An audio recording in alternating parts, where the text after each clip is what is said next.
todos, estamos reunidos em nome do Pai, do Filho e do Espírito Santo. Amém.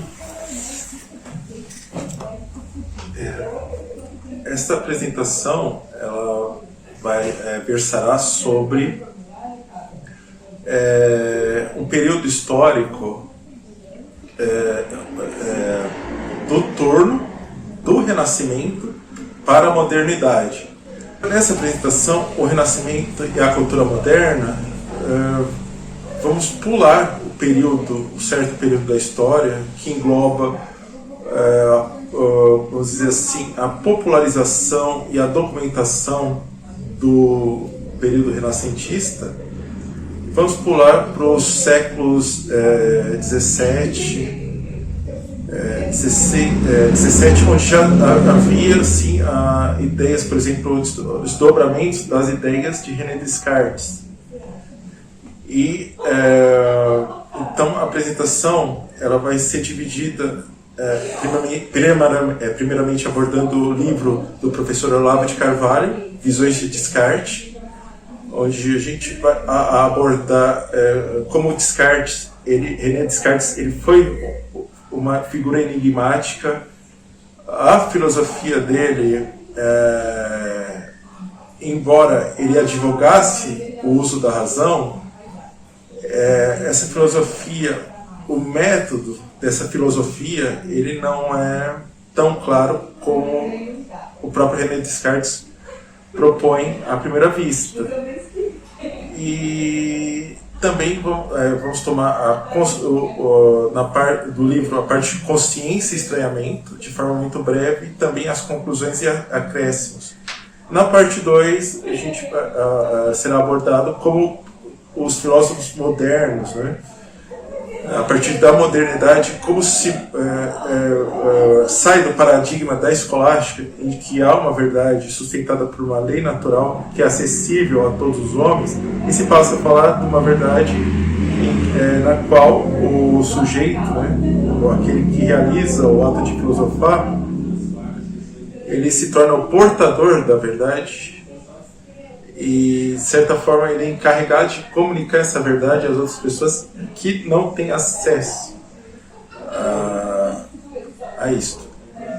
E também abordaremos de maneira breve o livro de Antônio Negri, The Political Descartes, que discorre sobre o surgimento e o progresso da burguesia e a atuação da burguesia no imaginário e na mentalidade da época,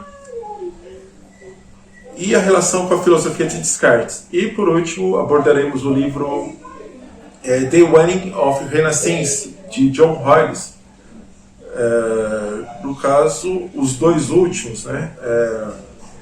Sabe que o professor Olavo de Carvalho, por um período, ele militou pelo Partido Comunista, mas sempre professou a religião católica. E nesse retorno ao catolicismo, ele passou a lutar contra o comunismo. Os dois outros autores, Antônio Negri e John Rawls, eles até o momento, Antônio Negri ele continua advogando pelo marxismo, ideias relacionadas ao marxismo e ao esquerdismo. E John Rawls, se não me engano, ainda é vivo. Ele ministra aulas na Hull University, no Reino Unido, e ele tem uma verve assim, bem ligada à modernidade, a questões de cinema, arte, feminismo.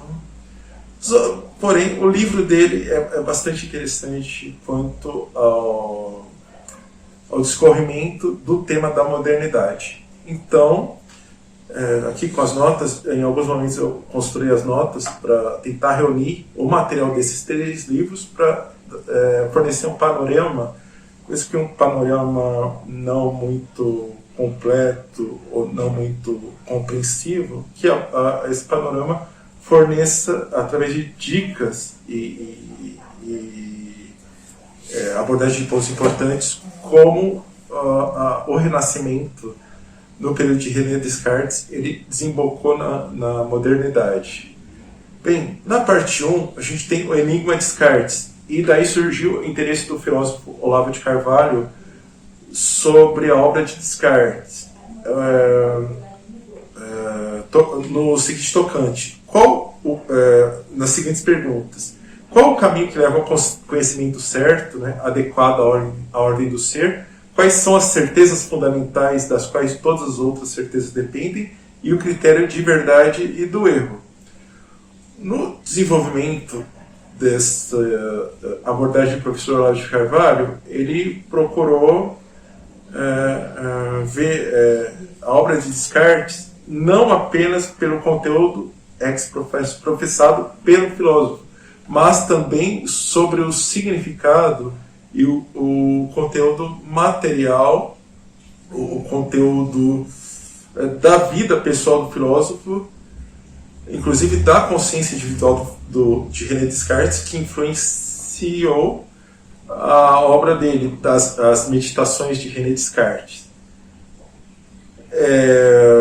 A primeira observação que o professor Olavo fez é que, aliás, uma das observações é que esse conhecimento ele não poderia ter vindo de um processo filosófico tal como ele subtende no método de Aristóteles e de Santo Agostinho, né? No caso, Aristóteles, ele versa sobre toda uma metodologia para se acessar ao conhecimento.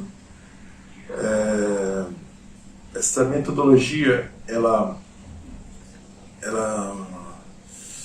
aborda o objeto de interesse através de perguntas, e fazendo-se as perguntas numa sequência de perguntas ordenada e razoável, se chega às respostas dessas perguntas. E até aí a obra de Descartes ela não tem uma diferença muito grande da proposta metodológica de Aristóteles.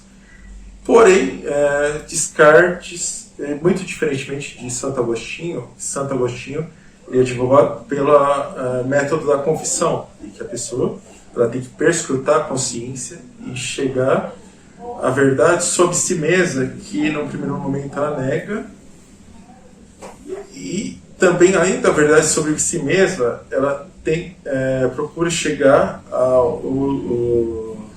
definições assim, sobre o objeto, as definições das quais tornem esse objeto o mais compreensível quanto possível, né?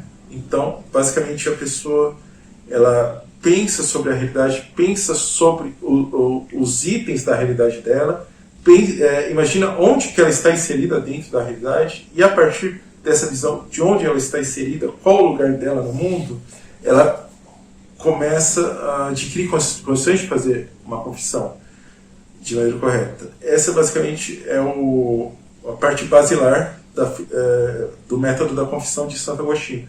Porém, René Descartes ele tomou um outro caminho, que é basicamente o cogito, né? Do cogito ergo sum, penso logo existo, onde esse cogito, que seria uma entidade capaz de executar o ato cognoscente, ela tomando como cognoscente a capacidade de compreender aquilo que está se estudando e procurando chegar a uma resposta.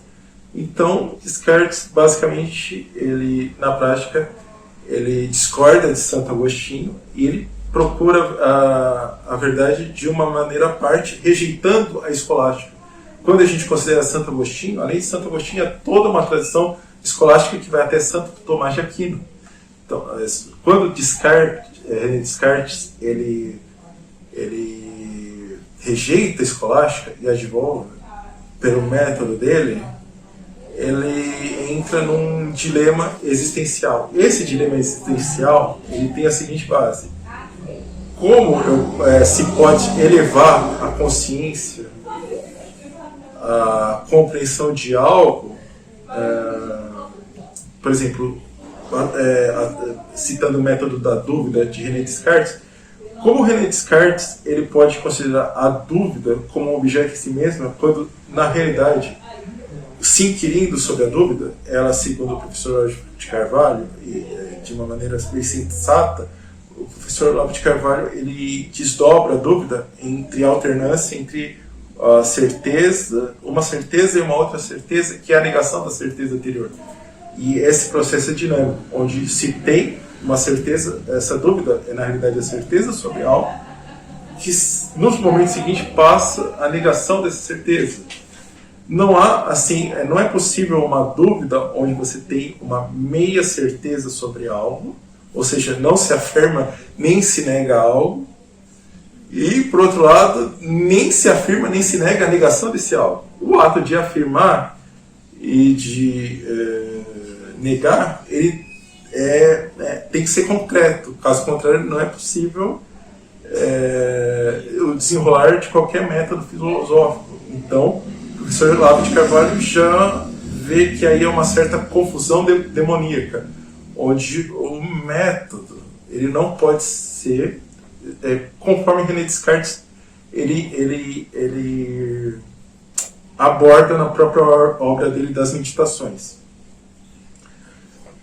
Então, já fazendo uma relação já entre o pensamento moderno, tem, por exemplo, o clero intelectual, que substituiu o clero da Igreja Católica na França.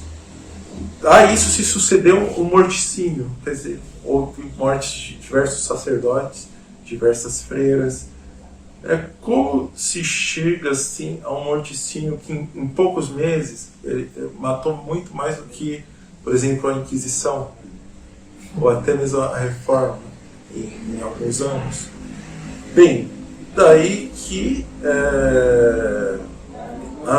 há certos obstáculos que eles fazem parte tanto da doutrina católica, eles são apregoados pela doutrina católica, como também a escolástica, de certa forma, permeou nas pessoas esses obstáculos que são o senso mínimo de piedade, compaixão, amor ao próximo, humildade e o medo de desagradar a Deus. Só fazendo um parênteses, mais adiante, o prosador Henry Moore, inglês, esse prosador inglês ele vai ser citado, e ele enfatizava a piedade, ele seguia um caminho diferente da Revolução Francesa.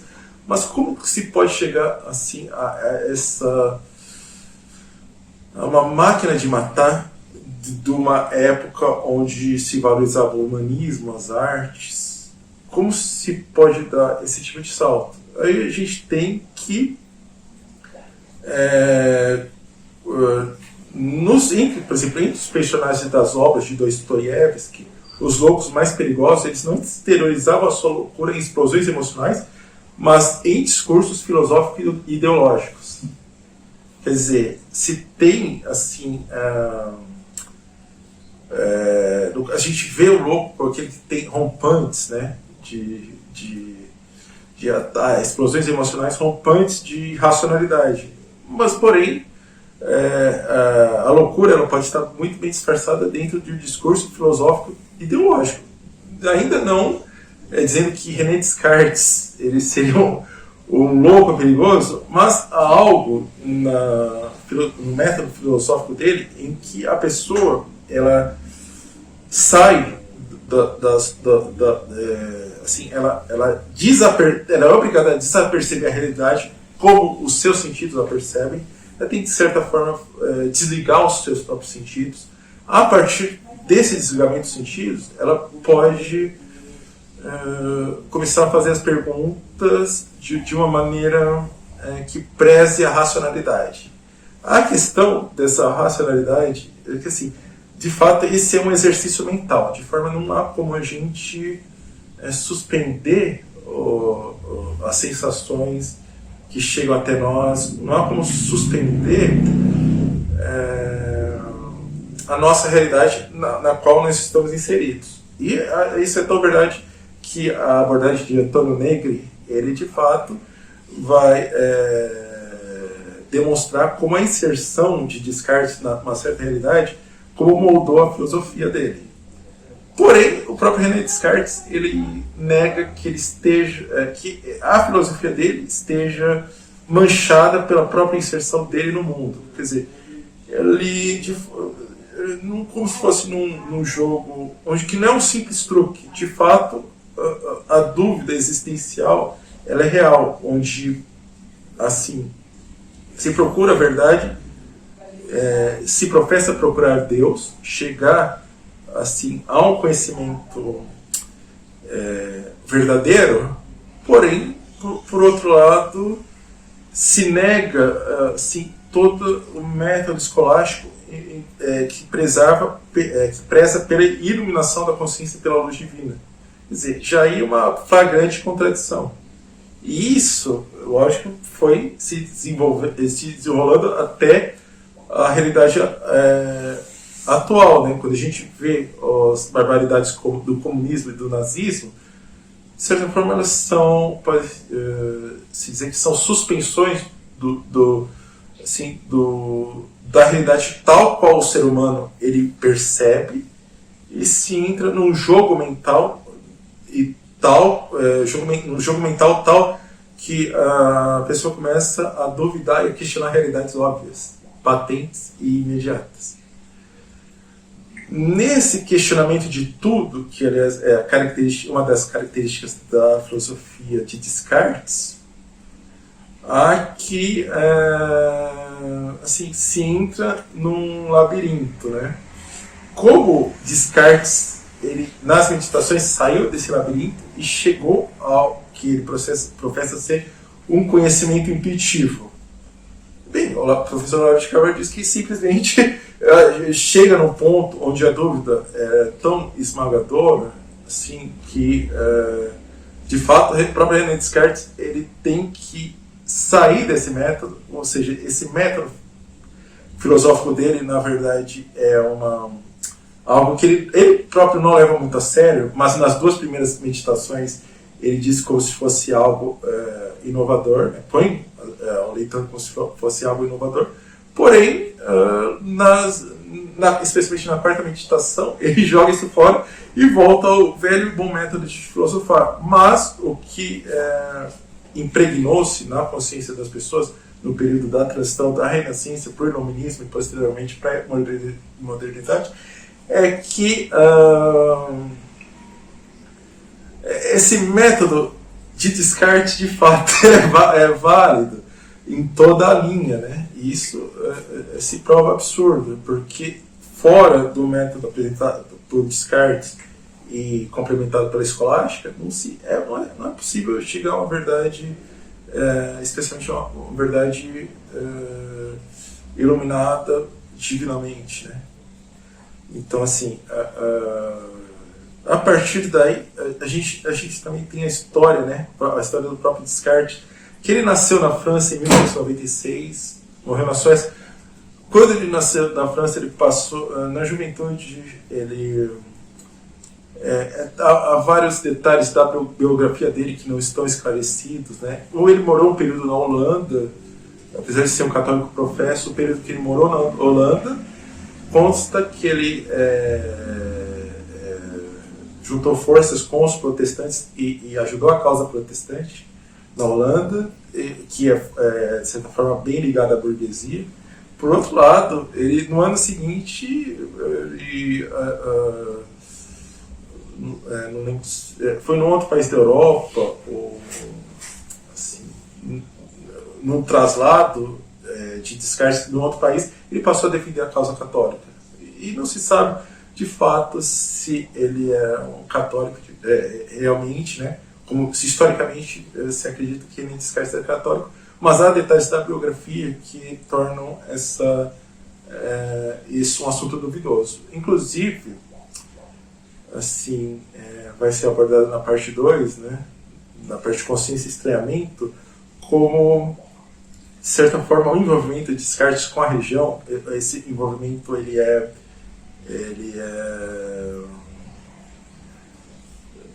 ele não é sem problemas de certos dissabores, de certos conflitos que o levam a procurar na própria filosofia a solução para uma crise existencial.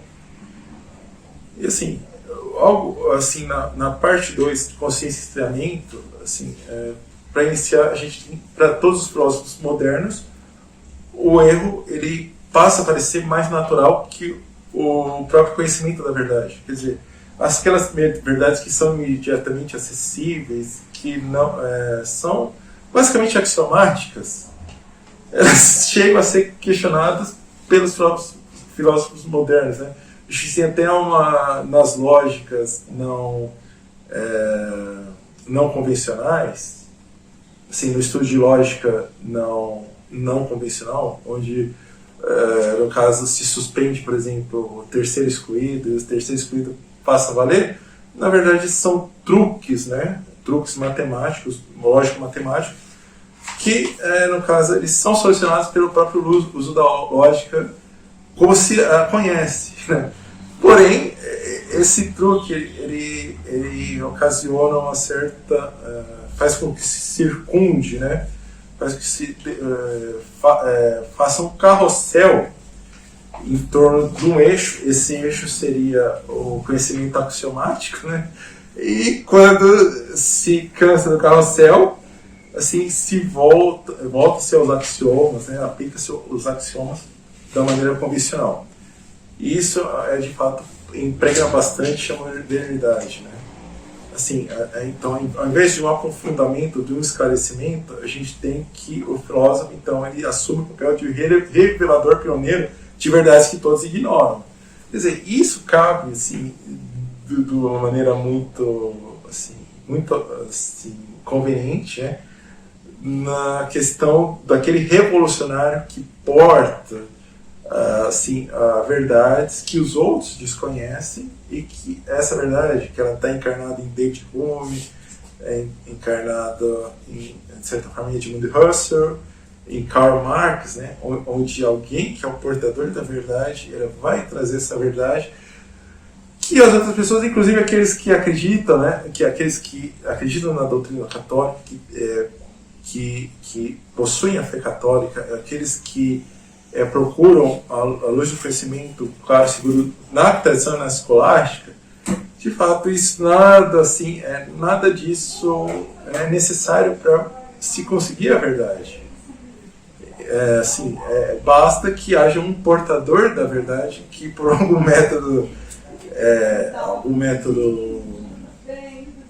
não ortodoxo, tenha chegado a essa verdade, para que ele ensine essa verdade às outras pessoas. De certa forma, isso tem uma relação muito forte com seitas iniciáticas, onde nessa seita há um maestro, né, que ele é o portador da verdade, que é só essa seita, essa verdade só é conhecida dentro dessa seita, e os demais são iniciados dessa verdade. Não por acaso se tem, no caso, o desenvolvimento assim, da obra de Newton, né, que é apresentado como uma obra puramente científica, na verdade ela tem muitos itens assim, de misticismo, gnosticismo. De fato, há esse elemento assim, da iniciação, em que assim, a Igreja Católica ela tem necessariamente que ser retratada como má, como limitadora, como cortadora de asas, e aquele revolucionário, aquele filósofo inovador é retratado como um buscador sincero da verdade. E assim, a gente tem que nessa consciência, né, cartesiana, a gente tem que nessa metodologia se colocar fora do ato do conhecimento, né, citando que toda reflexão tem que ser construída a partir dos seguintes itens: do objeto que se procura estudar, do sujeito que pratica a reflexão, do ato, né, que é a relação entre sujeito e objeto, do ato, da consciência desse ato, né, a reflexão é constituída da consciência desse ato, e é constituída também da consciência, né, da validade ou invalidade da cognição sobre o ato em si, né, que basicamente isso tem que ser considerado uma reflexão, onde a gente sabe, tem ideia do objeto, a gente tem ideia assim, do ato, da relação nossa com esse objeto, porém a gente não sabe, por exemplo, se a nossa consciência, ela, assim, no primeiro momento a gente não tem certeza se a nossa consciência está pregando um truque, ou se de fato a gente está fazendo uma reflexão de uma maneira frutífera, né? Então, necessariamente, assim, em último lugar, a gente tem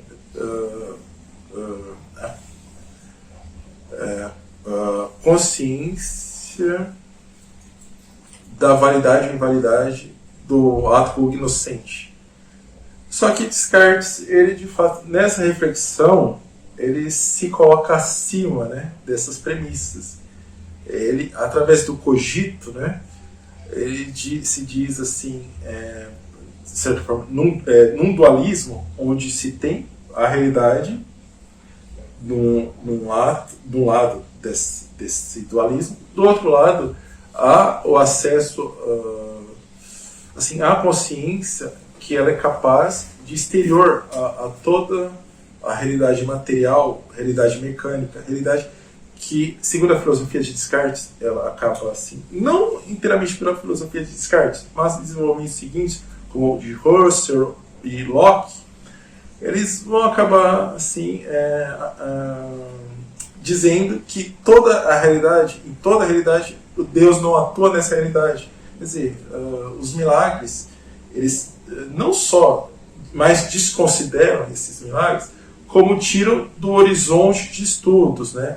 Onde, por exemplo, tudo, assim, muito do que a igreja ensina, né, sobre como Deus atua nos milagres, como Deus fortifica a fé e tal, assim, e a fé, ela é capaz de, por exemplo, de mover montanhas. No dualismo iniciado pelo René Descartes, a gente tem que, de certa forma, uma realidade mecânica, onde tudo ocorre mecanisticamente, tudo é movido de forma autônoma. Por outro lado, no outro lado desse dualismo, há a consciência humana, há a fé, há a crença religiosa, há a consciência divina, né?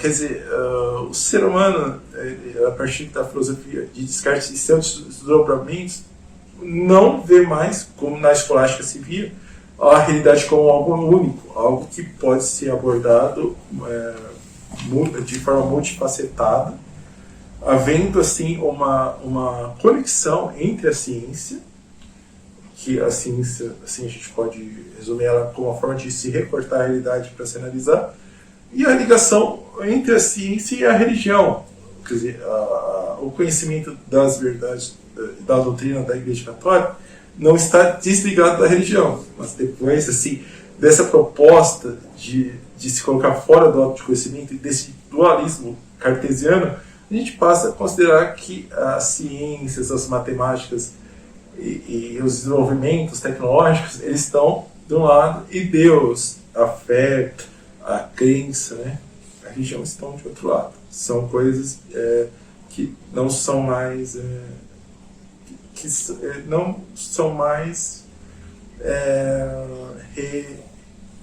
não se pode reunir mais elas.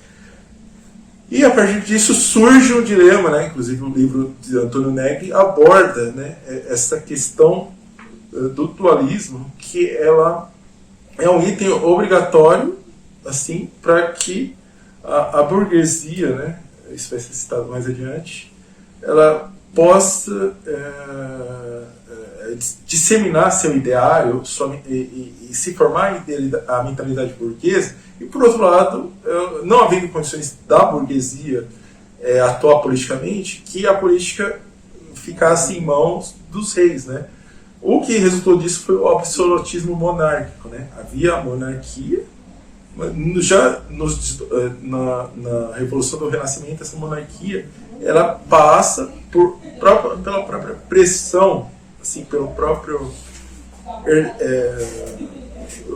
usa o termo exarte histórico, mas de certa forma, pelas próprias condições históricas, essa monarquia acaba desembocando no absolutismo, né? Onde a burguesia ela fica obediente, né, ao rei, mas isso para o próprio bem da burguesia, né? Que é onde ela passa a se concentrar nos avanços tecnológicos, avanços técnicos, avanços científicos, e toda assim uma escolarização ou reescolarização, já excluindo a escolástica das pessoas, assim, da comunidade em geral, para que assim a comunidade ela tenha uma mentalidade moderna ou caminhando para o iluminismo, assim, uma mentalidade humanista. Por outro lado, há um que assim é um paralelo com esse dualismo. Há um rei que esse rei ele é enviado de Deus, assim, ele é validado pelo Deus mesmo, e isso tudo pode conviver harmonicamente, né? Num primeiro momento. Então, assim, a gente tem na última parte do livro de Descartes, Olavo de Carvalho, a gente tem as conclusões. Vou só, antes de ir para as conclusões, comentar do que se trata, através de notas, da filosofia de Descartes, né? Como, depois de toda essa reviravolta, ele volta, né, ao método filosófico convencional e chega a a sua certeza da verdade, a sua certeza inabalável, né? Que o Olavo de Carvalho ele menciona que o problema central das meditações resume-se na seguinte pergunta: como posso, por meio da pura racionalidade humana, precaver-me contra a morte da alma? E esse é o verdadeiro problema de Descartes. Voltando, né, que Descartes ele tinha assim uma alma fragmentada entre o catolicismo, o protestantismo e até o gnosticismo, né, onde de fato Descartes chegou a participar da Ordem Rosa Cruz. Então, assim, ele tinha uma certa vida como um católico, outra vida como simpatizante de protestantes e outra como um iniciado, né, de uma ordem gnóstica. E aí que essa filosofia ela é uma necessidade existencial do próprio Descartes, né? Ele tenta, no caso, não cair num pecado mortal em que ele seja banido da amizade com Deus. Há 3 sonhos que Descartes relata ter tido na Alemanha, né, no período da Alemanha. Foi em 10 de novembro de 1619, né? No caso, o sonho se trata do seguinte: esse sonho é interessante, que ele dá assim, pistas muito fortes sobre por que Descartes, René Descartes, ele se deu ao trabalho de desenvolver todo o sistema filosófico. Nesse sonho, ele estava indo assim, para a igreja rezar por vontade própria. Só que ele sentia que o lado direito dele estava mancando e ele não conseguia andar. Ele se apoiava no pé esquerdo. Um estranho para ele no caminho e pede o momento dele, e Descartes passa por esse estranho. E Descartes continua andando em direção à igreja. Só que assim, Descartes pensa, né, eu não cumprimentei aquele estranho, vou ter que voltar para cumprimentar ele. Quando essa ideia passa pela cabeça de Descartes, um vento começa a empurrar no sonho de Descartes em direção à igreja, para que ele vá fazer suas orações. Porém, Descartes acaba assim, indo contra o vento, indo até a pessoa, cumprimentando, há uma conversa breve com essa pessoa, e em seguida Descartes volta ao caminho em direção à igreja. Só que assim, esse vento continua impelindo na direção da igreja. Assim, não lembro se é já no segundo sonho, mas assim, na sequência de sonhos, Descartes encontra outra pessoa que oferece ele um melão. E, no caso, esse melão tem a ver com a região onde Descartes nasceu, na França, nessa região onde há uma abundância de melões. Quando Descartes dá atenção a essa segunda pessoa, o venho se torna ainda mais forte, mais impetuoso, sempre na direção de levar ele para a igreja. Só que assim, Descartes acaba indo contra o vento, desconsidera, ao invés de a igreja realizar, ele volta para casa em sonho, entra no, assim, ele não lembro se ele aceita ou não o melão, mas parece que ele aceita o melão dessa pessoa, volta a casa, e na casa ele se tranca dentro do próprio quarto e o vento para de soprar. No quarto dele, ele encontra-se com assim, algumas obras, né? Nada de muito especial, mas obras que têm uma conotação de cotidiano, nada muito excepcional, e uma outra obra relacionada a ciências, matemáticas. Bem, qual a interpretação que o professor Olavo de Carvalho dá para esse sonho? Que o vento que impelia Descartes a ir para a igreja é o próprio Deus, que, no caso, procura conduzir Descartes de forma que ele, na igreja e através da oração, ele permita que a consciência dele seja iluminada pelo próprio Deus. Só que Descartes desobedece essa ordem em sonho. E o melão, ele significa, segundo a interpretação do professor Olavo, de certa forma, significa que uma certa, vamos usar o termo, uma certa volúpia, o termo exato não seria volúpia, mas de certa forma, assim, uma valorização do respeito humano em detrimento da ordem divina, da ordem no sentido de que Deus ordena algo e Descartes prefere dar atenção para pessoas, né? Quer dizer, o respeito humano ele sobrepuja o dever de obedecer a Deus, quer dizer, um sinal de desobediência. Então, aí já nesse enclausuramento do quarto, onde o vento não mais atinge ele, de fato é onde a alma dele pode-se cogitar que a alma dele já, assim, Deus não está mais procurando atuar sobre a mente dele para que a alma dele se redima. Descartes está preso agora nas suas distrações de procurar todo aquele conhecimento do Renascimento, onde se desenvolveu por Michelangelo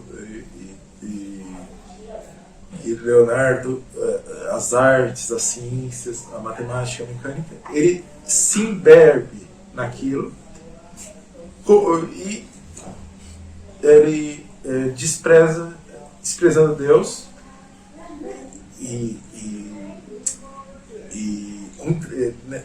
nesse ato introspectivo, onde ele já não pode ser alcançado pela vontade divina, ele se deleita. Quer dizer, onde que pode estar o deleite, assim, uma pessoa ficar sozinha no quarto estudando ciência e matemática? Daí que resulta que Descartes, muito provavelmente alimentava a vontade de ser um portador de uma nova verdade, desconsiderando todo o progresso da escolástica. E aí que está o ponto principal, né? Assim, o ponto principal na questão da influência do pensamento cartesiano na modernidade, onde as pessoas elas são introspectivas, elas se fecham dentro de uma realidade acessível a elas se furtam à vontade divina E isso assim, ainda mais exacerbado por Edmund Husserl, né? Que ainda sofistica toda a filosofia de Descartes de maneira a impedir ainda mais assim, qualquer influência divina da parte de Deus. Né? Uma coisa interessante, né, no livro é que o estudioso Max Leroy, né, ele cita que Descartes, durante todo o processo assim, das meditações, quando ele teve que suspender, assim, ele teve que adotar uma dúvida sobre tudo, ele teve que fazer uma suspensão do juízo de moral. Mas, porém, ele adotou uma moral provisória, que é aquela moral da própria época dele. Ou seja, aquela moral que ela está profundamente relacionada ao desenvolvimento da burguesia e ao protestantismo. Né? De certa forma, ele foi, apesar de se professar católico, ele pode ser contaminado por essa moral provisória, inclusive no ato de filosofar. Né? E daí que a conclusão do professor Lavo é que o projeto cartesiano é simplesmente derrubar todas as ciências e reconstruir tudo pelo simples poder do raciocínio. Isso está literal do livro, né? Então, assim, a gente tem um ponto do livro nas conclusões, né, onde é citada a similaridade entre a precedência da inspiração mecanicista de Descartes e a engenharia comportamental, que substituiu a pedagogia como motor de praticamente todos os programas de educação infantil no mundo ocidental. Né? A gente tem que essa inspiração mecanicista de se voltar à técnica, à ciência, de fato, ela impele a engenharia assim, da mentalidade das pessoas. E, de fato, isso foi feito, de fato, o pensamento cartesiano, ele sobrepujou e tornou obsoleto, né, nesse período da história, já no século XVII para o século XVIII, tornou obsoleto, pelo menos nas escolas da França, a proposta escolástica, né? Passou a adotar o pensamento cartesiano. Já, assim, discorrendo bem rapidamente, de quanto tempo já passou? 44. Aqui eu vou discorrer bem rápido sobre alguns pontos para se compreender um pouco mais o panorama histórico. Né? E a gente tem no livro Political Descartes, de Antônio Negri, que há um projeto impossível proposto na época do renascentismo, que é a hegemonia da razão, onde o ser humano, sustentado na sua própria razão, ele pode chegar a uma harmonia entre uma sociedade harmônica e, de certa forma, diferente do que se pensa, os renascentistas, eles não procuravam eliminar a religião. A questão é que eles já não consideravam a religião como um objeto que pudesse ser estudado de forma concomitante às ciências, né? São deveriam ser áreas de estudo separadas. Porém, tanto na Renascença quanto na passagem pelo Iluminismo e a modernidade, ao contrário do que se pensa, houve muito desenvolvimento da teologia, houve muitos pensadores e teólogos que tinham uma sede de Deus. Não é que eles todos os iluministas desejavam o ateísmo, né? E militavam pelo ateísmo. Às vezes, muito pelo contrário. O próprio caso de Henry Moore, John Norris e Isaac Watts, prosadores ingleses, eles eram homens religião extremamente fervorosa, né? Porém, já não havia, a partir dessa proposta cartesiana,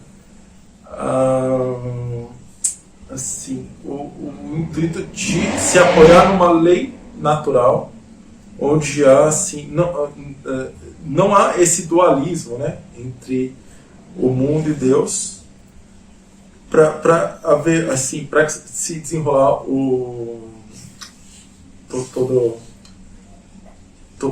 toda essa, vamos dizer eu ia dar o nome de ideologia, mas vamos dizer um corpo de conhecimento, né? O desenrolar desse corpo de conhecimento dos iluministas não é que ele rejeite no primeiro momento Deus. Assim, ele tem uma procura de Deus e muitas pessoas descontentes com a sã doutrina da Igreja Católica, né? Que nesse descontentamento passam a desenvolver sistemas teológicos, a analisar as Escrituras, e daí vem o livre exame das Escrituras, e tudo isso, né? De um lado, pessoas extremamente religiosas, né? É muito curioso. Por outro lado, de fato, pessoas assim, que já tinham uma certa verve, né, ateia, né? Pessoas que, de fato, o pensamento delas se encaminham para uma espécie de ateísmo militante. Mas, assim, é curioso saber que no iluminismo não foi tudo assim, um movimento antirreligioso. Na França foi bem anticlerical, né? Mas na Inglaterra, quando a gente considera a realidade do iluminismo e a passagem para a modernidade na Inglaterra, não houve um ímpeto de se eliminar Deus e a religião da vida social. Até pelo contrário. O problema é como isso foi se desdobrando, né? Então, assim, quando a gente tem, voltando a Descartes, a descoberta de uma vocação e a crença no método racional geral para a solução dos problemas do conhecimento, a gente tem, assim, aqui a gente se encontra a forma mais essencial, segundo o próprio Antônio Negri, a gente tem a forma mais essencial, que ele mesmo é um revolucionário, né, marxista, ele tem a forma mais essencial e profunda do momento humanista e revolucionário que ficou sedimentado na cultura europeia nos séculos XV e XVI, né? Então, assim, a gente tem que Descartes acabou num momento assim bem que coube bastante para o pensamento dele, acabou agradando a burguesia, né? Porque a burguesia não precisa se preocupar necessariamente em derrubar o rei, em mudar, reformar a política. A burguesia podia se preocupar em simplesmente mudar o ensino nas escolas, né? Fazer uma revolução no ensino, que de fato isso acaba, a gente sabe, né, que pela própria história das ideias, aquilo que se começa no ensino nas escolas acaba tendo consequências, né, depois, às vezes, depois de séculos na política e na organização política e social. Bem, aqui comentando só rapidamente o livro The Waning of Renaissance do John Hollis, né, estúdio Scholar da Hull University no Reino Unido, ele debate, né, os prosadores Henry Moore, John Norris e Isaac Watts, que eles são do período do final da Renascença, só que eles fazem uma ligação com a modernidade. E essa ligação deles é curiosa que tem um ponto em que a região ocupa um lugar de destaque, porém a região já não, assim, de certa forma, há duas vertentes, né? Uma anglicana, né, onde há uma separação política com a Igreja Católica Apostólica Romana, mas não, a grosso modo, uma separação da doutrina. Quer dizer, há toda uma estrutura clerical eclesiástica na Igreja Anglicana, porém há essa separação política. Por outro lado, os desenvolvimentos da Reforma, né, onde a gente tem o puritanismo, né, o calvinismo, a gente tem o que a gente conhece como presbiterianos, e isso influenciou bastante a cultura vitoriana na Inglaterra, já dos séculos XVIII, XIX. E assim, a gente tem que, na Inglaterra, diferentemente da França, a gente tem essa religiosidade forte e uma recusa do misticismo, né? Há uma valorização da ortodoxia e uma inóspita ponte entre a tradição metafísica, né, de filósofos como Platão, Aristóteles, e o iluminismo. A gente tem, por exemplo, que Moore e Watts, se não me engano, ambos faziam parte do Cambridge Platonists, né, platonistas de Cambridge, onde eles,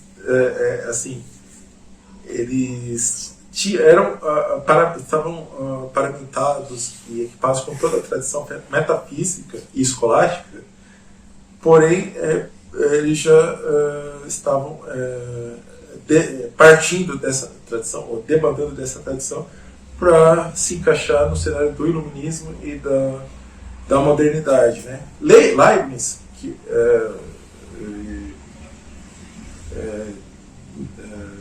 assim, ele, além de matemático, cientista, ele é um grande filósofo. Ele dizia que a Inglaterra deu as costas à filosofia e se limitou à ciência experimental, né? Isso quer dizer o seguinte: a todo esse universo mecanicista do dualismo cartesiano, porém, na questão teológica, na questão, inclusive filosófica, que há desdobramentos na teologia e vice-versa, os ingleses, eles não trabalharam no sentido, né, de ir além, de ir na outra, do outro lado do dualismo cartesiano.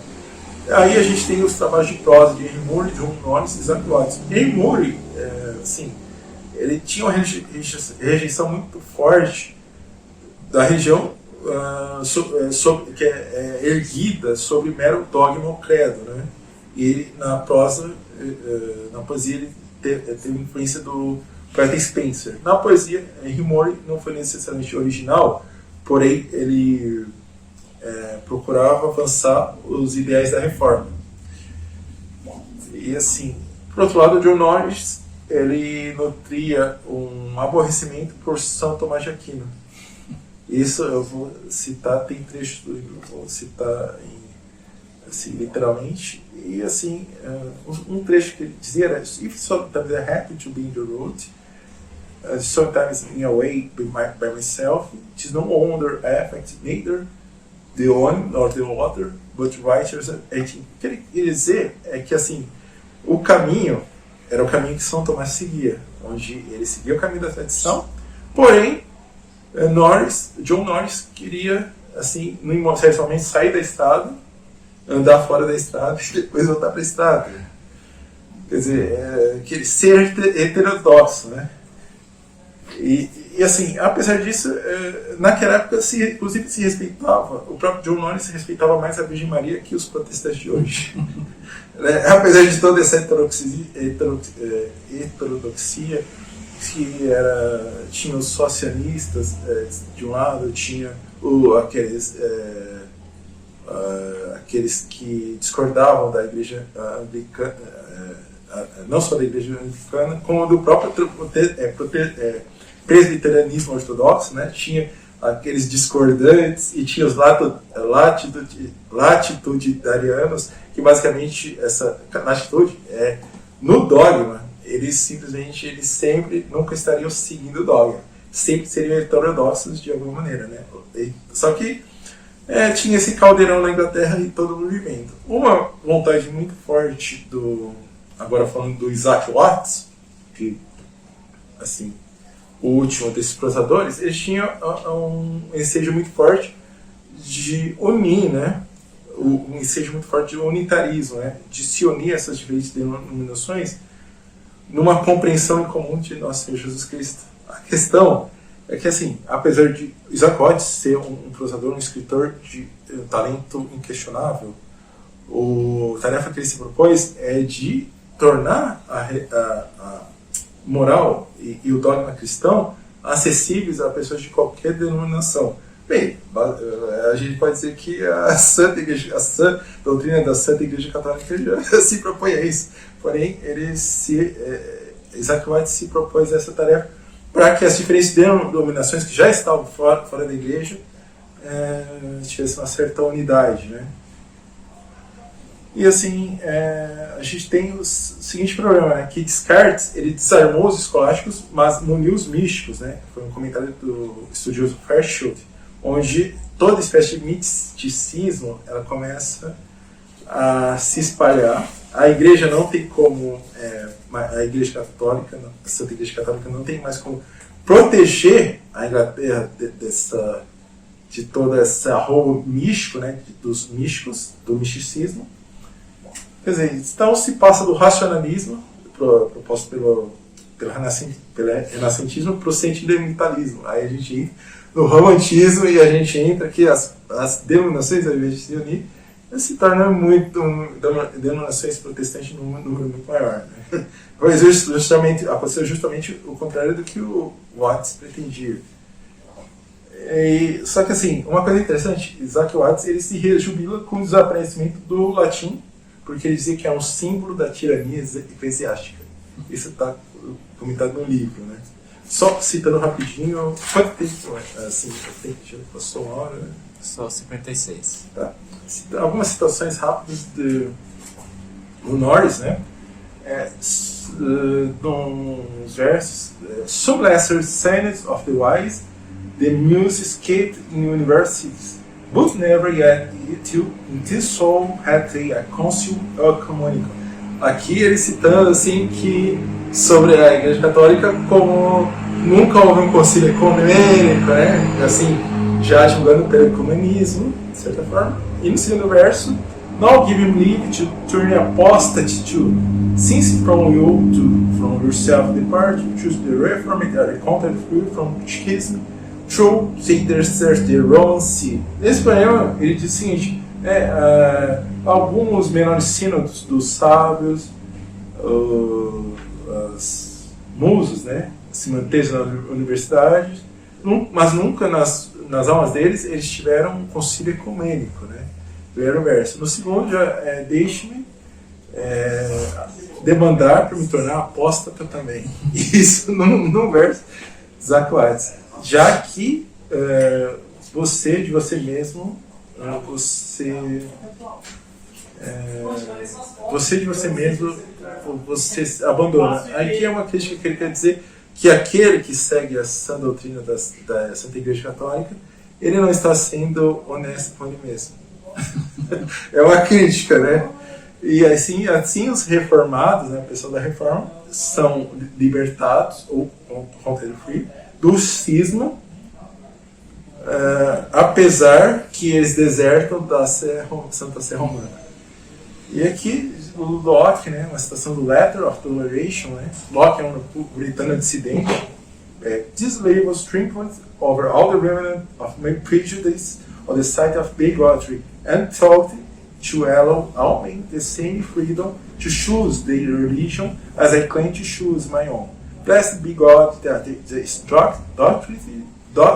doctrine has now taken such root in Great Britain that I trust neither the powers nor the frauds of Rome, nor the malice, pride, and darkness of mankind, nor the rage of hell shall ever prevail against it. Quer dizer, nessa correspondência de Locke, né, ele diz que dá graças a Deus, né, que na Grã-Bretanha houve uma dominância do protestantismo e até mesmo assim, do presbiterianismo, do calvinismo, né, e até da dissidência puritana, em que as raízes dessa dissidência estão tão fortes na Grã-Bretanha que não, assim, basicamente,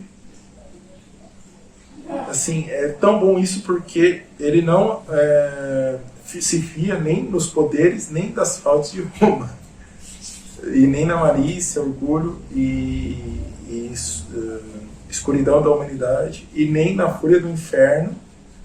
A fúria do inferno nunca vai prevalecer contra essa raiz protestante. Quer dizer, eles tinham pessoas claramente apóstatas, assim, e hereges, manifestando seu orgulho, né? Seu fervor, né? E seu, de certa forma, seu ódio contra a Santa Igreja. E isso acabou, assim, influenciando no pensamento moderno, em que se age muito para o sentimentalismo, onde no primeiro momento se tem a proposta de se seguir a razão, de seguir as ciências, mas como esse projeto ele é inviável, ele acaba assim se convertendo, transmutando em romantismo, e desse romantismo simplesmente a gente tem que, como já havia dito, assim, aquela coisa assim, eu faço o que sinto que é bom. se chega a esse ponto, foi daí que partiu tudo isso, né? É muito interessante porque isso engloba a história das ideias. Como as ideias, elas acabam tendo impacto, assim, nas gerações futuras. Assim, de fato, acabei tendo que fazer uma pesquisa bibliográfica para me enfiar num livro apenas. Era difícil, porque tinha que ter mais material para ilustrar, né, esse desenvolvimento histórico. Só terminar assim com uma confissão de Husserl, a Benedina Adel Kuntz, assim, que do livro do Olavo de Carvalho, ele dizia que tem uma missão da qual Deus me encarregou. Devo cumpri-la e é para isso que vivo. Incessantemente, cada dia continuo a trabalhar, e meu trabalho se renova desde há 35 anos. A vida do homem não é outra coisa senão um caminho em direção a Deus. Tento atingir esse objetivo sem provas teológicas, sem métodos nem pontos de apoio teológicos. Busco alcançar Deus sem Deus. Sou obrigado, por assim dizer, a eliminar Deus da minha vida científica para abrir um caminho em direção a Deus para aqueles entre os homens que não têm a certeza de crer por intermédio da igreja. Quer dizer, é tudo fiado no erro. Nunca se procura corrigir. Assim, não houve preocupação na correção do erro. Houve uma preocupação em se avançar propostas que versavam pela liberdade, né? Também pela fraternidade e outros ideais, né, da Revolução Francesa. E assim, só uma, assim, na nota, pegar